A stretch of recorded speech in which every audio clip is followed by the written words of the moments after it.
আলাইকুম ওয়া বারাকাতুহু। Welcome to the another blog. This is me আয়াত। গাইস, আজকে আমরা চলে আসলাম ছাদে। আমি আসতে পারি না কারণ আমার ড্রয়িং ক্লাস আরো অনেক দাও। আমরা ড্রয়িং ক্লাসে গিয়েছিলাম, ওখান থেকে আসতে আমাদের দেরি হয়ে গিয়েছে। আজকে পেয়ারারি বমরা। এই যে পেয়ারার অবস্থা দেখেন, এতই পেকে আছে। আমরা কালকে ছাদে আসতে পারিনি, পরশুদিন দেখে গেছিলাম যে পেয়ারাগুলো মোটামুটি পাকছে, খাওয়া যাবে। তো কালকে আর যেহেতু আসতে পারিনি, এর মধ্যে অবস্থা দেখেন কি। নিয়ে নাও বাবু, নিয়ে নাও, নিয়ে নাও।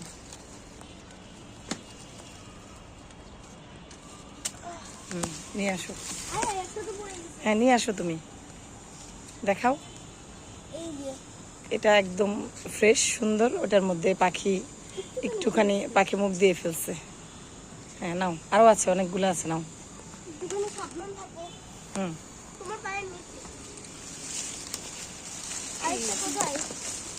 এখানে আছে, এই যেটা আমি নিয়ে নিচ্ছি। একদম মানে এত নরম হয়ে আছে, ধরার সঙ্গে সঙ্গে হাতে চলে আসতেছে।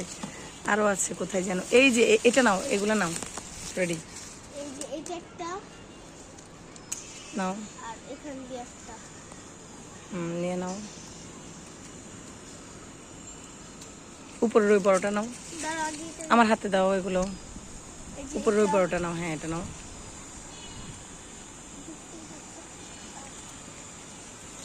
যাও, নিয়ে যাও, এগুলো বাস্কেটে রাখো।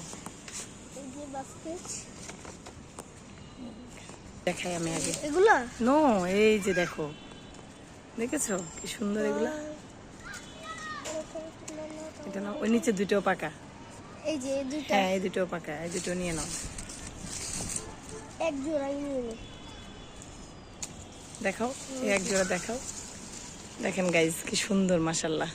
এই পেয়ারাগুলা একটু কচকচে, খেলে মজা। এটা হচ্ছে মাধুরী পেয়ারা। এর ভিতরে লাল কালার হয়, বেশি পেকে গেলে আবার একটু টেস্ট কম লাগে। ভালো, তাও একটু মুরব্বীদের জন্য বা যারা একদম কাঁচা পেয়ারা খেতে পছন্দ করে না তাদের জন্য আবার খুব ভালো। আয়াত আবার একেবারে পাকাটা খুব একটা পছন্দ করে না। আমি খাই মাঝে মধ্যে, বাট তারপরও একটু কচকচা যেটা সেটাই বেশি মজা লাগে। এই যে এটার অবস্থা দেখেন, এটাও পাখি মুখ দিয়ে ফেলছে। বেশি পেকে গেছে, এগুলোর মধ্যে পাখি মুখ দিয়ে ফেলছে। যে একদিন ছাদে না আসলে আসলে এই অবস্থাই হয়। ফল ফসল ছাদে থাকার মানে হচ্ছে ডেলি আসা লাগবে, রেগুলার আসতে হবে, দেখতে হবে, কালেক্ট করতে হবে। একদিন না আসলে একটা না একটা অ্যাক্সিডেন্ট হয়েই থাকে। এই যে দেখেন, এখানে একটা পাকা।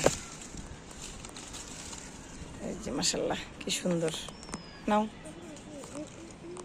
যে এখানে অন্য আরেকটা গাছে, এখানে দুইটা আছে। এগুলো আর একটু বড় হোক, পরে খাবো। মানে বড় হয়েছে ঠিকই, বাট আর একটু পাকলে খাবার। আজকে যেহেতু অনেকগুলো নিয়েছি এই গাছ থেকে, এই গাছেরগুলো বেশি পাকতে দেওয়া যায় না, সেজন্য আগে এগুলো শেষ করি। এগুলো শেষ করার পরে তারপরে ওগুলা খাবো। এই যে এটা অন্য গাছের, এটা দেখেন মাশাল্লাহ কত বড়। এটা নিয়ে নেওয়া লাগবে, এটা রাখা যাবে না, এটা অনেক পেকে গেছে। হ্যাঁ, এটা তো আমার মনে হচ্ছে এটা তো একটু সমস্যা থাকতে পারে, পোকা হতে পারে, এটাতে বলা যাচ্ছে না। এটা একটু কেমন স্পট দেখা যাচ্ছে কয়েকটা। এটা কি পোকা হবে কিনা বা কি বুঝতে পারছি না। আচ্ছা যাক, দেখা যাক কি হয়। এই গাছের পেয়ারাগুলো অনেক বড় বড়, এগুলা নতুন পেয়ারা। এটা গত বছর প্রথম হয়েছিল, নতুন গাছ এটা। কিন্তু এগুলার পেয়ারাগুলো অনেক বড় বড়, খুবই সুন্দর। এগুলা আস্তে আস্তে পাকবে, আরো কয়েকদিন পরে খাবো। দেখি এই গাছে তোমরা কিন্তু আম দেখো নি আয়াত। এই যে আরো আম আছে এখানে। এখানে একটা করলা পেয়ে গেছি, করলাটা নিয়ে ফেলি। আম তো দেখছি। এই যে এই আমটা দেখো নাই? এই আমটা দেখছি আমি সবার আগে।